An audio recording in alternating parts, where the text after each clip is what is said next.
Hey, everybody, welcome to SEO Unmasked, episode number 64. Today is March 21st of 2019. Thanks for joining us. I'm Garrett Groff. Steve Brownlee. Yeah, Vin is out today. Something about they found a dead body in the basement of his new restaurant. That sounds pretty fun. Yeah. I'm sure he's thrilled. Sorry, we're a couple of minutes late. YouTube's made some changes to their streaming software. So we had to figure out how to get into the old version. So 5 minutes late today, but we got it working in the end. And hopefully they leave the old version up for a little while so we don't have to... Yeah, it's weird. I was in the new YouTube studio trying to do a stream. I scheduled it in the new stream manager. And I scheduled for 11. And, usually a few minutes before we start, I invite Steve and Ben to it and talk for a couple minutes and we get going. But it wasn't even letting me start the stream to do that. And then it was 11 o'clock. And I said the stream started at 11:05. And then I went back into the creator studio and it said we weren't, it said because it wasn't receiving a RFTP feed, couldn't stream. So you have to use some sort of desktop software like we've used in the past. And it's kind of silly. Yeah, because I think this has been, generally speaking, working out a lot better, and it's easier to have guests on because they just need to sign into Google. There's no messing around connecting them up and stuff. So hopefully we'll be able to find a solution if this is going to go away, I guess. But we'll see. Yeah. Anyways, on Monday I said the first few segments of 24 hours of SEO would be out. Every day this week I have failed to just upload them. I need to upload them overnight while I'm not at the office and I forget. And I've set a reminder today to upload. I think there's 3 of them or 4. 3 or 4 in the first 6-hour block. Nick Eubanks is one. Paul Shapiro is second. I think we're in reverse order, but who cares? Who was first? Who was the first speaker? I don't remember who you've done now. Was it Joe? No, Joe was in the afternoon. Joe was later. Anyways, yeah. 3 or 4 people. I'm sorry, I can't remember. But if you haven't already, go to 24hoursofseo.com. Once I get the videos uploaded tonight, Steve will upload the decks, the presentations from those guys as well. Yeah, they'll go live tomorrow. Garrett puts them up tonight. So, but you've got all of last year's 24-hour speakers on there as well, so you can watch. I mean, some of the presentations last year are great. Nick Eubanks was great last year. Paul Shapiro gave me a headache last year. As technical SEO usually does. Joe Sinkwitz was fantastic. He did how to use influencers to buy links. This year he was even better somehow. With a whole, here's how you actually make some money out of your PBN by turning them into influencers. So that was super cool, especially for any of you who've got PBNs that you don't want to sell crappy links on. This is a much more profitable thing for you to do with all that investment. So some really cool stuff in Joe Sinkwitz's presentations, both this year and last. If you register on 24hoursofseo.com, you'll get access to both years. Obviously, the new ones will go at the top when I update the page, but you'll just be able to scroll down to see last year's. All the videos will be there. And slide decks, which you can't get any other way. If you don't register, no slide decks, just the free version on YouTube. If you register, anyone that sends us the slide decks, you'll get access. And if we get a few more people wanting to join Joe in doing a giveaway, there could be some kind of big giveaway as well to members. So well worth signing up, because Joe is going to give quite a big prize if we get some more prizes to go along with it. So could be quite cool if we get that organized. We're working on it at the minute. Yeah. I don't know what else is really going on. We haven't seen much effects on our site from whatever the latest update is. Our big healthcare skin site, whatever you want to call it, it's picked up a bunch of keywords, but it hasn't resulted in any traffic yet. And I guess it just crossed my mind. Someone earlier this week had put an article out about I don't know if it was a rant, but just because you're picking up tons of keywords on a third-party tool doesn't mean you actually are getting traffic, making money, or anything. And this is a good case. We picked up 1,000 keywords in a week. Hasn't increased traffic, hasn't made us any money. So, you don't want to get too excited. It's good to see, but I guess I see it a lot in the Facebook SEO groups. Ooh, picked up 300 keywords, fucking awesome. And it's like, well, yeah, but they're all on page 7 and 8. You index a page, and that's kind of where you go anyways. Nothing special, but I don't know. Yeah, and if you're adding content, you're just automatically going to pick up keywords. If you've got some authority, it really doesn't mean anything until right. Start getting them. And I guess a big point would be if you're starting out and you see these people, gurus, whatever, saying, picking up all these awesome keywords, take it with a grain of salt. Maybe they are. Maybe they're ranking right away. Great. But I would say most aren't. I mean, it's just a little ploy to get you engaged and down their funnel. But yeah, little teaser for a study we're doing at the minute into hacked links as well. I know they're not all hacked. Garrett's gone through a million times all the different sources they actually get them from. I'm just defining hacked as the owner of the website the link is on doesn't know it's there. I think that's a sufficient definition. So I'm looking at sites that have used links where the people linking to them don't know they're linking to them through various editing methods, which include hacking, but also lots of other ways that Garrett's gone through before. An interesting thing to me, and I guess if any of you guys know any law firms, it might be worth having a chat with them and having a look at their backlink profile, because it seems to be really prevalent that agencies working in the legal sector are using these really aggressively. And there are some pretty severe implications for any law firm that was caught.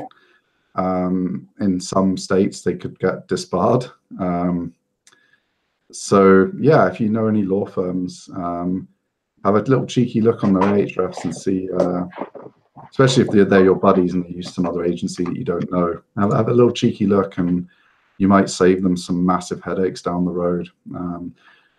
Early days of the study, it's pretty time consuming because I've got to find these links, check that they're the correct type, and that it's someone who's not just got like 2 of them, because you can't analyze the trends on 2. I've got to find someone who's a serious buyer, or their agency's a serious buyer, then analyze the results and how their site's performed through various updates and compile it. So working on the spreadsheet on Sundays, just for a quick hour every Sunday. So I imagine it'll take me a couple of months to finish the study. But the interesting thing so far has been the number of legal firms that could potentially be running pretty wide of the ethical marketing rules for law firms. Seemed to be pretty risky to me to have that kind of thing going on. So definitely one to keep an eye out. So yeah, that's my teaser for the week. We haven't got much coming up, have we? We're not anywhere till June for Minneapolis Search Summit, which I think we're all booked up on now. Looking forward to that after you guys went last year. I mean, Search Summit, there's a few early bird tickets left, and it goes up like $150 for the ticket. I don't know what we just paid, like $485 or something. Yeah, and that included the membership parties. Right. Well, it makes you a member. It's early bird. So right now, it's cheaper to become a member to Minnesota Search Association and get the ticket to the event than it will be to just buy the ticket to the event. And when you're a member, there's like a party the day before that you get to go to and network and meet people. And it's well worth doing if you're in the area, or you can come up and. Yeah, if you're just coming in on the day, like a 6 a.m. flight or something, or you're in Minnesota and you're just gonna drive over for the event, then just buy the cheap early bird ticket. If you're coming in a couple of days early, like we are, to meet some people and we're going to be around for the party anyway, then buy the early bird plus party ticket, because it's well worth. You get more out of the events if you maximize the networking, because there's some really smart people floating around. Some of them a lot more interesting than some of the, I'm not going to criticize the speakers at this event because they've got a couple of cool people and they've got Google speaking and stuff, but you know what our PubCon experience was like with some of the speakers in Florida just regurgitating last year's presentations and stuff. There's some smarter people and people that are going to share stuff with you that it's a lot more interesting than some of the speakers. So if you can make it to the party, strongly recommend it. And it sounds like you guys had a great time last year at the party. It sounded pretty, yeah, it was fun. good. Anyways, might as well get into it. First up on the list, last week or so, Ahrefs blog put out a little article on helping you with ranking better on YouTube for videos. You know, it's not something I've really looked into very much, but there are some differences in the way the ranking system works. And general user intent's a lot different when you're searching for videos versus maybe a general search query on Google. So a lot of good stuff here. Worth checking out if you're looking to bump up your videos or whatever. Or get more reach. I mean, I realized looking at this, I need to up my game on our thumbnails. Theirs look a lot sexier than mine. Although, you know, I blame Vin's picture. I mean, it drags the whole tone down. All right. And one of those geisha fans or whatever you gave him this week. I mean, well, I thought he was opening a Chinese restaurant, so that was the Japanese. I guess geishas are Japanese, aren't they? I'm not an expert. I was just trying to find something restaurant specific for him. I couldn't find him like some cooking utensils in the list, so I just quickly shoved that on there, and I figured it was close enough. But yeah, like a big meat cleaver or something would have probably been more appropriate for his chef duties. Yeah.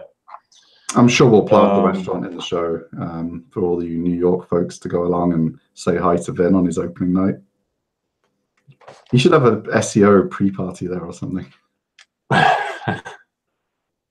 It might be during Minneapolis Search Summit that he actually opens, so we might not be there for his opening night. All right. Well, we almost certainly won't be, by the sounds of it. He might not make the conference. Yeah. I guess just one last thing about the blog article here from Ahrefs. You know, they go beyond just, I guess we can call it on page for YouTube. You know, they give you some few kind of basic intermediate tips on user experience, we'll call it. You know, things you can do while you're editing your video that will increase the experience, more likely for people to share it, like it, subscribe to you, which increases your reach on YouTube, gives you more authority or whatever you want to call it. And it's a pretty good overall view of some tips and stuff to do. Next up, we got a little tweet thing going on today, or whenever it was. About a week and a half ago. This one's been one of yours about Grammarly and yeah. So this is just another privacy issue. So Grammarly is able to log all of your keystrokes even when you're not using Grammarly. Obviously, they argued with this person, but they're a developer at Facebook, I think, and they're just saying, you know, if you use the browser expansion, then every single bit of text you type, including is all sent to them, excluding just things that the browser protects, like passwords and credit card forms. So that's a pretty substantial amount of text. And it made me think, you know, there's a lot of apps like this. So on your tablet, like I disabled it on mine, but the keyboard has an option to improve your typing experience by sharing. And obviously the keyboard on the tablet is everything you type. So it's going to share, it would share everything with, you know, whoever this is. Cheap tablet was from Lenovo or something. It would share everything with Lenovo, and there's loads of these things you need to be careful to opt out of, and just randomly installing plugins that you use for one thing to then give them access to everything you type is kind of pretty dumb. And obviously with Grammarly, you would have assumed probably that it wasn't doing that, so it's especially dangerous in their case, because you would have assumed it was working when you enabled it and used it for a document, not it was just busy looking at everything you were typing into your, your Slack window or something like that. You would assume it wasn't attacking there, whereas it is actually possibly doing so. So pretty high risk, security risk, and I'd imagine in some organizations that work in more sensitive areas, there's possible policy violations. Grammarly may not even be possible to use in those organizations. Now this has come to light. I always assume every single fucking thing tracks you. I mean, Chrome tracks you. Firefox takes everything you type. You can't turn it off. I mean, what can you do about it? Well, you, yeah. Microsoft Edge certainly keylogs you. Windows keylogs you. Well, Windows, you can turn it off. Turn it off. Well, you can actually block it as well. Like you can block the connections in your host file as well on Windows. Okay, well, 99.99% of the population isn't capable of doing that. No, but there were loads of blog posts about it. I remember because that was kind of in the news a lot a few years back, and there were loads of security blogs posting all the things you could do. Gotcha. I know there was lots of rage against Ubuntu when they added their fancy search the internet from the search thing, because that obviously meant sending all of your searches for files to the internet, which I can't open this popular science thing now for some reason. So originally I had a link last week. Google was teasing that they had a big announcement about getting into gaming or something, and I think what was it, Tuesday, they did the big release. They're calling it Google Stadia, cloud-based video game platform. It makes sense. Google has one of the most extensive worldwide server base. The big thing, gaming pretty much all is online now. What's the biggest complaint generally? Lag and latency. I think Google's big play here is they have servers, in every state, multiple locations in every state in America, for example. Your latency can be, nothing now all of a sudden. Stuff like that, I think will be huge. There's really no network like that. I don't know, is this supposed to be more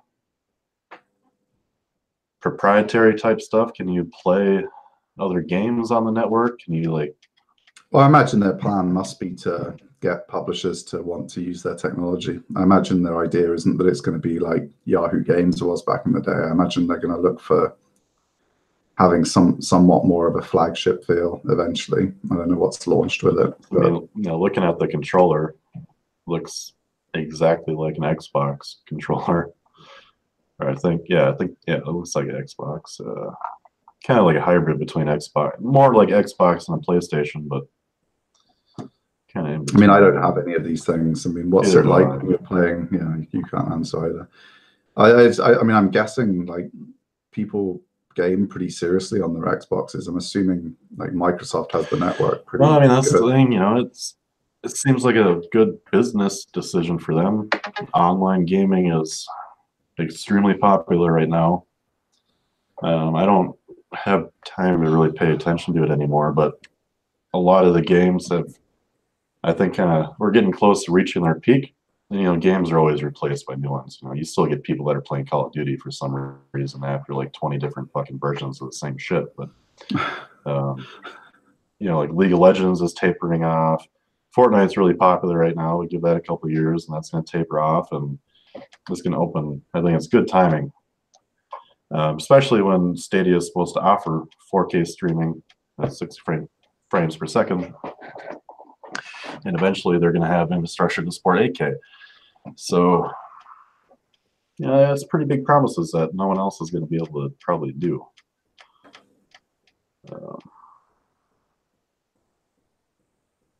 Well, not for free anyway, which I guess Google will initially be ad supported.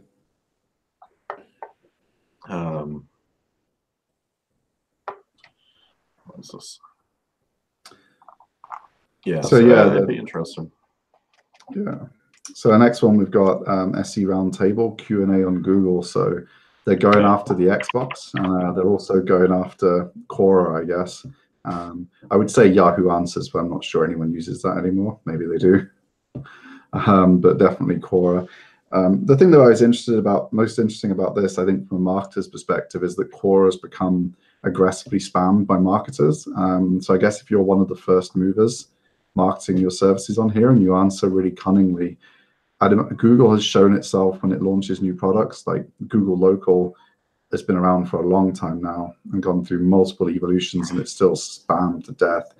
They just don't invest human resource into fixing web spam, in those niche products. And unlike Quora, which took a long time for the spam to overtake it because there was an active core community that really cared and kept, marking the spam and deleting it, they've got overrun now and no one seems to care anymore. But Google's going to start in a position where no one cares. Everyone can just answer things. They don't have a good track record of removing spam. So I would imagine this is a pretty good opportunity for marketers just to jump straight in and ruin it. I mean, advertise their stuff before it even gets started, because you can. I don't recommend doing the dumb things that people do on Quora, like barely answer the question and be like, use web dev services Philippines.org to sort this out for you if you can't install WordPress, that kind of nonsense. But if you can find things that are really relevant to your niche sites, answer really well, and pop some useful links in or whatever it lets you do, or even suggest search results where you come up number one. Oh yeah, if you search Google for this, you'll find some really good information. That's always a good way of leaking traffic, just anything like that. So SERP published a really good post about a while back, if you ever look on the SERP blog, a few months ago, about how to leak traffic from Quora. I imagine you can apply really similar strategies to leak traffic from this new Google's question and answers feature. And I doubt they'll be very good at moderating it, because they have a really bad track record of moderating these user-generated content things. I mean, what did we cover on YouTube the other day? Just some obnoxious thing that we covered a few weeks ago. I can't remember what it was now, but they can't even show ads on things that aren't just completely obnoxious. So I think could be a really good opportunity. For sure. What's going on with Dejan SEO? MyRussianBride.net. Looks like spam works sometimes, huh? Or mass. Yeah, that was all we were talking about, really. Just a lot of. There were a few other examples people spoke about, just where sites are launching, they get 10,000 referring domains in a day. I had a quick look. It doesn't appear to be the traditional kind of edited in hack link stuff that people are doing. It seems to be like entirely new pages on just completely compromised sites that post nothing but the same nonsense, linking presumably to hundreds of these people's different sites that they're launching. Like there was a Boy Scouts site that obviously just the Boy Scouts troop had shut down or something, and it just has like 4,000 spam articles now, all linking to these kind of sites that just launch with 10,000 visitors and stuff like that. So I don't really know how to describe it. I guess just mass spam of domains that people have given up on and that they've taken control of. How they've taken control of them, I wouldn't like to speculate, but it's possible. Anything from just picking them up drop to hacking them to paying, and anything's possible really. But that seemed to be the source. It was almost all brand new posts, which is kind of interesting. Yeah. So if you're really aggressive with spam, it still works. Yeah. For how long? It'd be interesting if we track this for a few months and see what happens. Yeah, I mean, a couple of people in the gambling space said, it doesn't work in gambling anymore. It was particularly effective in high spam, low quality spaces that Google doesn't really care about, like ordering Russian brides or whatever. There's not really high enough interest in that, or I'm sure the people that are in that space make lots of money, but it's not really something that. Well, actually, compared with health. Scrolling down, I mean, they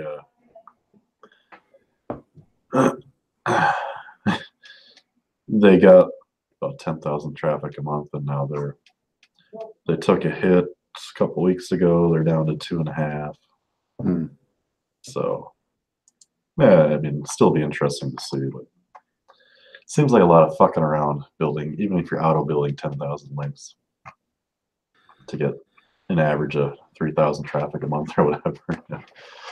Well, I mean, like I say though, it's a low demand niche. I mean, how many of your friends have ordered an overseas bride from a dodgy website? I mean, it's not a mainstream thing. I imagine if you have 3,000 visitors, the conversion rate's pretty decent because it's just not something that normal people do.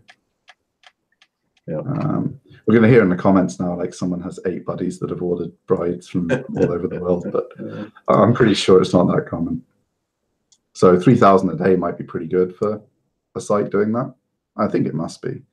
Because you're probably getting like 30 orders a day, and who knows if you even arrange anything. Like you just take the money from people, and who knows if any of these companies are even legit or real. I mean, I'm not commenting on the one in the story. I just mean generally. Like, it seems like a pretty likely to get scammed thing if you put your credit card on a site that's offering that. Yeah. What's this influencer thing video you got here? Oh yeah, so it was just a BBC documentary. It's well worth a watch. It's just covering some of the problems in influencer marketing, like and the lack of control that various government bodies have got over the, like, one product was a weight loss product. They were ordered by the government to remove all the bullshit claims from their website. 2 years later, they still haven't. And they're busy pitching anorexia influencers to share how much weight they lost with this amazing product to their followers. And just trying to, bribe them. I mean, one girl, they just kept emailing her constantly about it. And just loads of interesting stuff like that that's going on in the influencer marketing world. They interviewed one big agency that represent loads of stars, and they were bragging about how they're so legit and how their biggest bane of their life is that they have to follow the rules, and they're competing with everyone who doesn't follow the rules. Then a whole bunch of their influencers got fined for breaking all the rules. So that was kind of funny. It's definitely worth a watch. If you're in the online marketing space where you use influencers, you're sending products to people to review, it's worth just watching to see some of the problems and some of the pitfalls and the stupid stuff brands are doing, so that you can, I mean, it's even a good video to send to brands. If one of your clients has a crazy idea that's clearly illegal, you can send them the video and they can see how it turns out a year later when they end up on TV. Yeah, I enjoyed it anyway. It's a pretty short documentary, quick watch.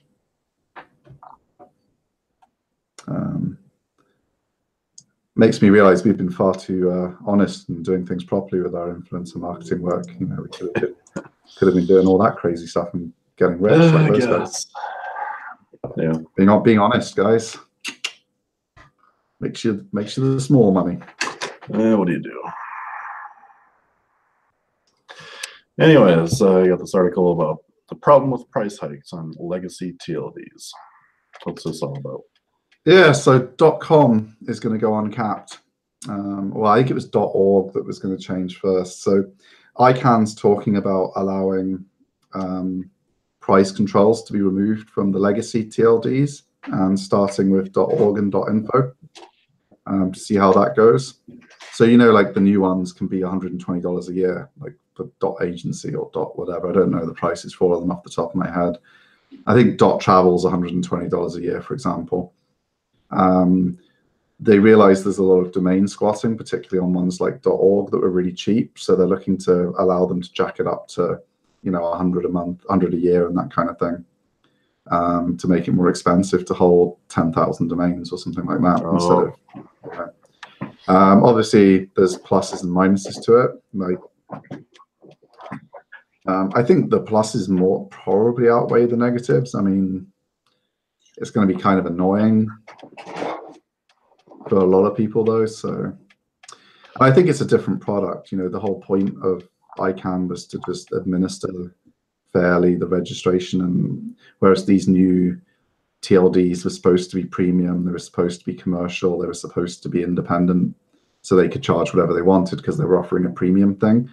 I think it's probably wrong to have .orgs priced at $200 a year or something, which is probably what the future holds.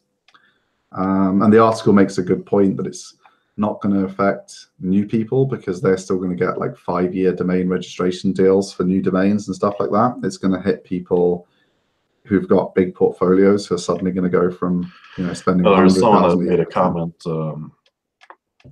They didn't include a source, but they're claiming there's roughly 155 million .com domains that are currently registered. And about 70% of those are held by speculators and domain investors. That's definitely true, because whenever I do a search for things, probably way under 30% of the time is there a real site there. Because I've been looking for some travel-related domains, and so far all 30 of my name ideas have been squatted. So it's definitely a problem. Yeah, Abbott Travel says they pay £100 a year for .travel. Yeah, £100 is about $130, so I wasn't too far off on my 120. Yeah, so yeah, it's kind of interesting. I guess it's going to happen whether we like it or not, unless the government intervened or another country decided to attack ICANN's dominance and remove their power. You think about it. You know, what do you pay? I don't know what I usually pay, like $12 a year for a .com or something. Goes up to $100 a year. Am I gonna appreciate that? No, I don't want to spend an extra $88. Is it really gonna make a difference? Not really. I'm not gonna register my domain. You know, small business owners, you can look at it as it's probably the same way. You know, what does a business owner pay for their phone? $100 a month, $1,200 a year. You know, and yeah, I just don't. I don't know. It'll probably be fine. You don't want to pay the extra money, but I think it's a good direction, personally. Yeah, well, we'll see how it unfolds. Pretty interesting development, though, I think. Kind of sucks for the very few domains that I do hold on to for future use, but whatever, I guess. Yeah, you probably get rid of most of them. Yeah, like an extra $1,000 a year. 5,000 just random domains, and yeah, just sitting there. So yeah, I think it'll move. It'll push a lot of hobby blogs to just not bother and have .wordpress.com. Yeah, that's interesting. You know, people that don't have a blog for commercial uses and tend to share good information or something. That's kind of a negative effect, I guess. I mean, I guess for them moving to like a .wordpress.com or whatever it works isn't a big deal to them, but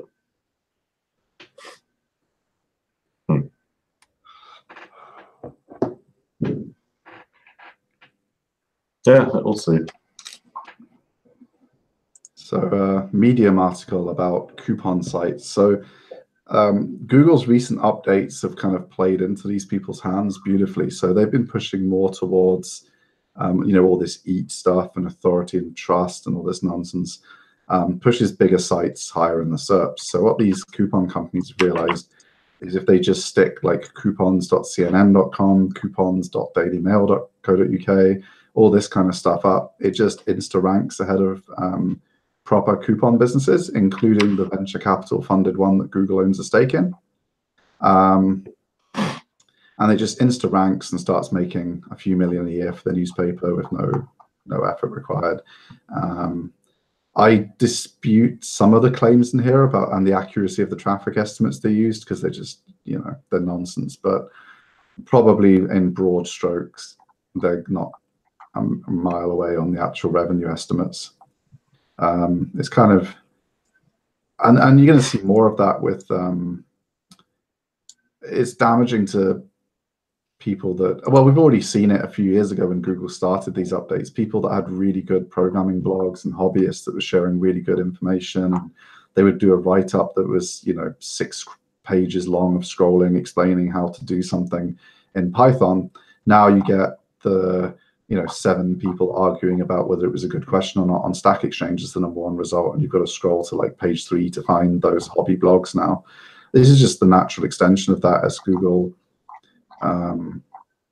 I still think they can't figure out how to sort good stuff from bad stuff very well, and authority is just constantly their way of sourcing it. And Google said the same ages ago. They said, we sort the brands are how you sort out the cesspool. Unfortunately, when the brands become the cesspool and start doing things like this, it was the next evolution. They sorted by brands to sort the cesspool out. That didn't really work as far as I'm concerned, because you lost all these really high quality hobby blogs that we used to all read back in the day on the internet. But it worked in terms of making it harder for, say, 0% interest credit card, payday loan scammers, all these kind of people to put a quick site up and get money straight away. It's harder work for them now. So it worked for some of Google's aims, but now the brands have decided they want to join the cesspool. So, slap a dating site up, slap a coupon site up, slap a travel site up. Anything you want to rank, you can just slap a white label version up, share the revenue with the software provider, and do nothing, and you make money. And like the author points out, obviously these just random identical coupon sites slapped on a bunch of different newspapers, all ranking on page 1 isn't a good user experience, because they're getting the same coupons. Like if one of their coupons is broken, it's broken on all 8 places. Maybe only like Retail Me Not has a real coupon that works, and that's one place, but you can't compare 7 different genuine coupon sites that are trying to collect coupons. You've just got 8 of the same nonsense plus maybe 1 or 2 real sites. So it's quite a significant degradation in search quality caused by this effect. But yeah, definitely take advantage of it if you know of a really high authority site that needs monetization, and you can put a subdomain on.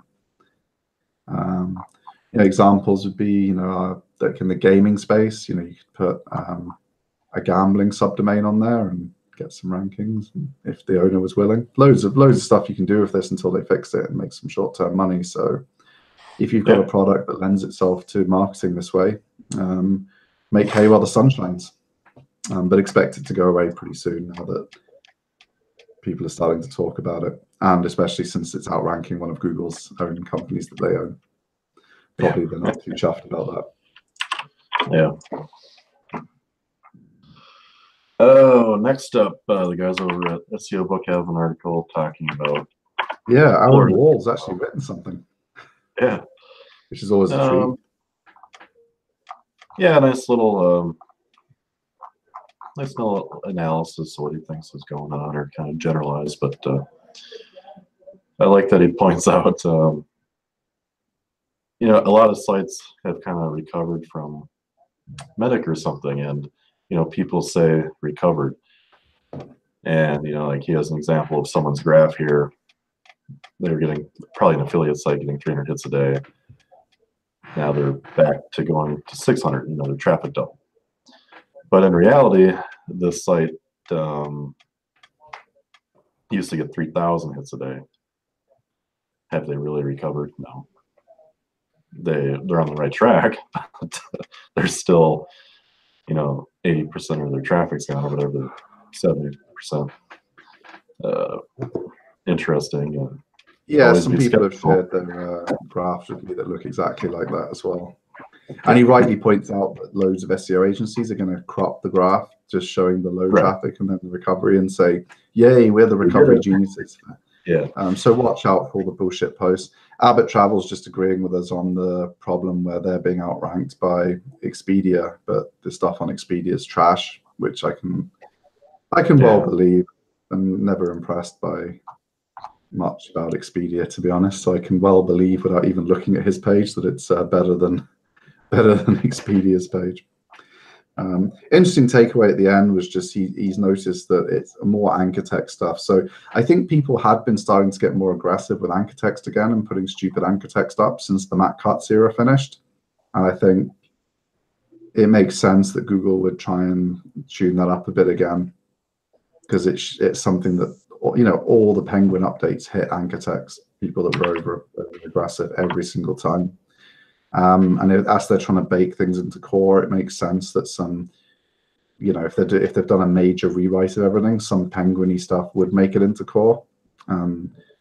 Just stupidly over optimized anchor text. I mean, I'm going to have a look at some of these, you know, my hack link study. I imagine there's some aggressive anchor text in there. I'm going to look, once I've got enough data, at the ones who are doing, you know, just ridiculously over aggressive anchor text versus general stuff, and see if Aaron's theory applies to those as well, because that's interesting opportunity to do 2 tests in one and have a look. Because a lot of them were hit. A lot of them were hit with a really similar looking graph. The beauty of it is these hack links made a return to the market or around the same time. So loads of people started buying them at exactly the same time, were penalized at exactly the same time. It's not like you got a blur of data, people that have been doing it for 7 years, people that have been doing it. Like everyone started in the spring and got their first hit in the autumn, took a further hit with the latest update. So you can see the same trends across dozens of sites. So it's super interesting. Like a mass market test of stupidity was done by other people for us to look at and get some results from. So it's pretty cool. Yeah. And then next up, Barry from the Roundtable had a follow-up article yesterday. John Mueller, for the first time, addressed the latest Google algorithm update. That touched down on March 12th. He asked if it was a softening of the August 1st core update, Medic update, people are calling it. So he doesn't know. He is quoted to say, in general, when we make algorithm updates, we try to work with one state and work towards a new state. And sometimes we improve things where we recognize maybe we'll grow them under a little, maybe they'll grow them under a little bit too far. And sometimes we improve things where we recognize algorithm didn't go far enough. I don't know if Barry mistyped that or if that. Well, John's German, isn't he? I am not sure. I think so. So maybe English isn't that. I don't know. He speaks pretty well, so I imagine. Yeah. I imagine that's what happened there. Rather than John that was a little something. hard for me. I thought I like said it wrong, but it was probably on a tweet or something. I mean, that kind of goes along with what Aaron Wall says in part of his other article, that you can expect to see this update rolling for quite a while before things settle down. I don't think we'll know the final positions. I think, like with everything, though, you just have to take it as general and keep on working. I think you can invest a year trying to figure it out, and then you've just done a year of no work on your site. You know, obviously, if you had 80% of your budget gone and you can't afford your staff anymore, then you have some tough decisions to make about whether you think you're coming back or not. right. I mean, I know someone who was wiped out in the Penguin era, just went 100% pay-per-click to keep his business going and became very successful at paid advertising. So some people, I guess, will always be forced out when an update puts them in that kind of position where it's like fire all the staff and close the business or do something different, because you can't really wait 6 months if you're in that position. But if you're just building a site, or you just have a small, like Vin said, he dropped 30% or something on one of his sites. So, but he's growing 10% a month anyway. So worst case, 3 months time, you'll be back where he was and just forget about it. And then when people have figured out what the main causes are, like if Aaron Wall's right and it looks like anchor text was a big deal, then can just be more careful with that going forward and make sure he doesn't fall on the wrong side of it again in future when they tweak it more. But he doesn't need to wait till the answers come out before he continues doing any more work. He's just going to keep working and continue with his 10% a month growth or whatever and not worry about it. And for most people just building sites or doing client work for small businesses and that kind of stuff, if you've been achieving good growth and you have a small setback, your graph's just going to go, and at the end of another year, you're just going to be up again.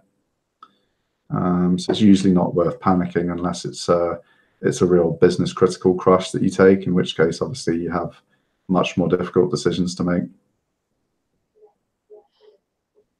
For sure. Yeah, so last article is the article from nature.com. I read it last night. You know, it's not exactly related to marketing, but there's a lot of takeaways that you can apply to marketing. I'll let you talk about it, I guess. Yeah, it was just something we spoke about before on reputation. I'm sorry, on CRO, conversion rate optimization, and it just kind of struck me that a lot of people in this industry fall into the same trap of, you know, they run a test and it passes some significance level, and then they roll it out, and then they just keep rolling out all these updates that they think are significant, and at the end of the year they've achieved no bump at all and just charge the client a fortune for a load of tests.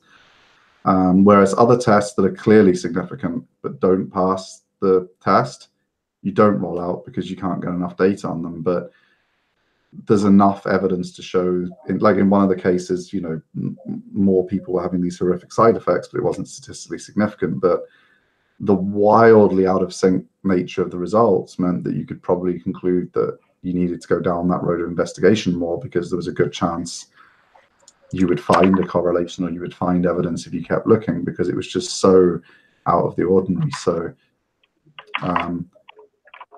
it was an interesting article. If you think about that, if you spend any time thinking about that kind of stuff, you're doing conversion rate optimization testing, you're trying to improve your understanding on how the maths works around that, it's a good introductory article into how scientists have been sometimes incorrectly thinking about it.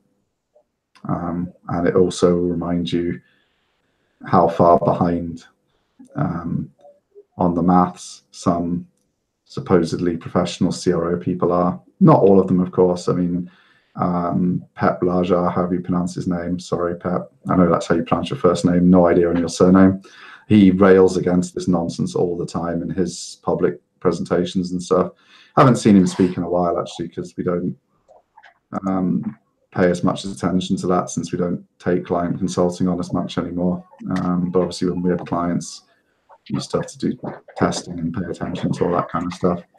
But yeah, he speaks really well, and he's been railing against it for probably as long as he's been in the industry. But there's people all over the place making all kinds of spurious claims, just like in the SEO industry, I guess, with the graphs that Aaron Moore was talking about, nonsense recovery graphs. There's nonsense CRO wins bragged about at conferences that actually made the company no money as well. So if you're thinking about buying CRO, or you're thinking about doing CRO, this is a nice little warm up to the Wall Street maths. Journal just messaged me breaking news. Facebook says millions of users' passwords were improperly stored in a readable format that was accessible to its employees. Nice.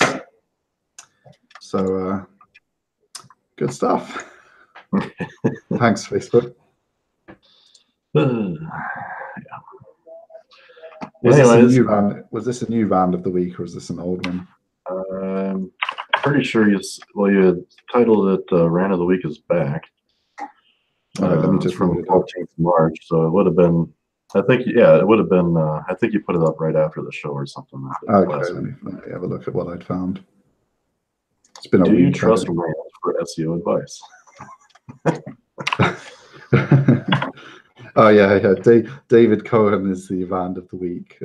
He puts the question up. Rand was saying that people were forced, like they were asked in the panel, do you trust Google for SEO advice? And his point was that people on the panel were kind of forced to say yes in public because of Google's potential damage to your reputation for confronting Google, which I guess well, yeah, I mean, they don't seem to have de-indexed Spark Toro after its founder calls John Mueller a racist. So I feel like Google is not that petty. Although, I mean, obviously, an individual employee might be. It's good for Rand that John is a nice, easygoing chap who didn't deserve the abuse that he got from Rand. But I don't think generally Google is looking at panels and deciding whether they're going to attack someone based on whether they 100% trust everything Google says about SEO advice. I mean, I think internally Google knows they deliberately moderate what they say anyway. So they know they're not giving out perfect SEO advice, because that's why the algorithm's a secret. If they wanted to give perfect SEO advice, they'd open source the algorithm, wouldn't they? So I don't think they want you to trust them. Well, I guess they want you to take certain things at face value, but I don't think they're aiming to have you trust them for SEO advice. So I think it's kind of a silly thing to think You're not about. supposed to be doing SEO anyways, you're just supposed to be making a good website. Yeah. Let Google figure out how to rank it. Yeah. I mean, I trust them. I trust them when they say they want to rank things in the best order for their users. I mean, right. That seems like a their best to try to do so. Can they always do it? No, but they should be trying to, because they're going to lose revenue if they don't. So, Philip Gamble says, has Rand done SEO in the last 5 years, excluding complaining he doesn't rank for his own brand name?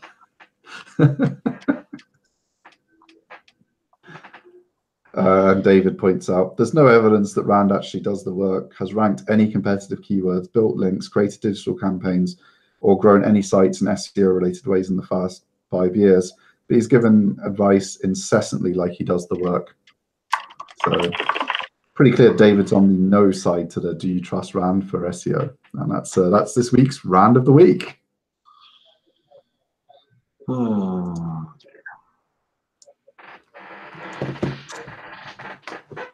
yeah, we forgot to use the word of the week. I guess we'll use it next week.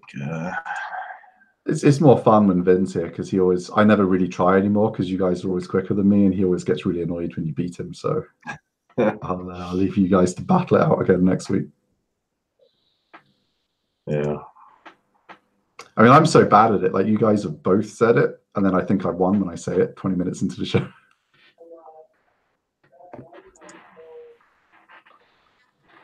Well, I don't think we have anything else. No real news on Vin's not done anything with his travel yet. He's got one of the cards on the way, so it'll be a while till we've got an update on that. No conferences coming up for a while. So. Random tip. This would be don't tweet this, I guess. Okay, go ahead. The American Express Gold Delta card, business card, right now has a 70,000 point bonus. Spend $4,000 in 3 months. Probably pretty easy for most business owners to do. It's a $95 annual fee, but it's waived the first year.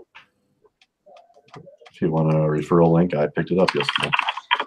Yeah, 75,000 points is worth around $1,000 in flying on Delta, just to give you an idea of what they're giving away just for signing up for the card. So I might, with my referral, it might be bigger if I refer people too.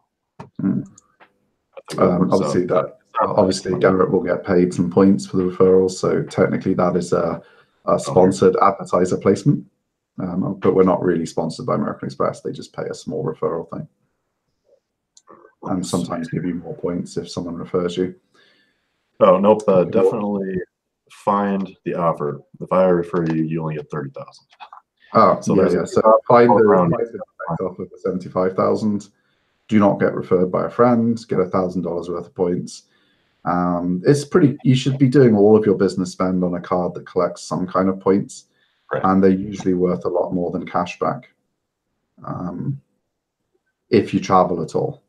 So, because you're going to spend the money anyway, use cards anyway, swap it to a card that gets you points, and especially one that gives you $1,000 worth of points up front for a card that's only going to have a $95 fee in a year's time. Pretty good deal. $95 fee. I haven't had the gold card for a couple of years now. I have the personal platinum, but Delta card. I can't remember. Let me look at the benefits really quick. I'm pretty sure it's really easy to subsidize that $95 fee. You've got that one coming, haven't you? The business one, or did you not get it in the end? Yeah. No, I got it. Yeah, it's on the way. I used to have the personal gold card, so I'm just trying to remember. So with the business gold Amex card, $95 fee, but your first bag is free. So if you're flying economy or whatever, Comfort Plus, where you're paying to check your bag, $25 a bag, you know, one business trip round trip, there's $50 saved. You do another business trip, that's $100 saved. So 2 business trips a year, you've paid for the car. Pretty easy to do. Yeah, definitely. And the one main trick is that you can use PayPal for Amex. So if you're paying, you know, random design agencies that take PayPal, random, you're loading, you know, some software you use, you're paying through PayPal, you can change that over to be taken off the card. You can get a lot out of it. I mean, it's not going to be a fortune in points, but, you know, when they're valued at about 1.2, 1.3 cents each, you're making the spend anyway. It's up. So yeah, just jump on. It's become an unsponsored placement since Garrett can't refer you, which is even better. Just go direct, get the 75,000 points offer. It'll be on loads of travel blogs and stuff like that. Enjoy $1,000 worth of free Delta. I mean, it's definitely enough for a decent distance return domestic first flight. So you can go to your next conference in style for free. I'm flying to Brighton, Delta One. I'm flying first class to JFK and then JFK to London, Delta One. That whole trip is 86,000 sky miles. That's usually like a 3,000 one way. They put it up to 100. They put it up to 105 now. So you got lucky getting in. Yeah. Still 105,000. Your year's business spend on the card plus the bonus. You could end up being able to get a good international redemption as well. Yeah. Yep. Take your kids on holiday, whatever the hell you want to do, up to. Yeah. Get free money. If you want to take the kids on holiday, get the free Hilton business card as well, because you can get 100,000 points on that if someone refers you. And that's enough for 3 or 4 nights at a hotel for free. And if it's somewhere like Disney where there's location fees and stuff, you don't pay them on points redemptions. So makes the value of the points even higher. So yeah, they're 2 cards that are really worth having if you're trying to just get a free holiday for you and the kids or something like that. Yep. Well, cool. I guess that's all for this week. Yeah, thanks for joining us. We've had quite a few people live, so thanks a lot, everyone, for joining us. Don't forget to smash that like button, share, subscribe, and we'll see you next week for lunch, Thursday. Yeah, and if you've got any questions, leave them in the comments. See you next time. Yep.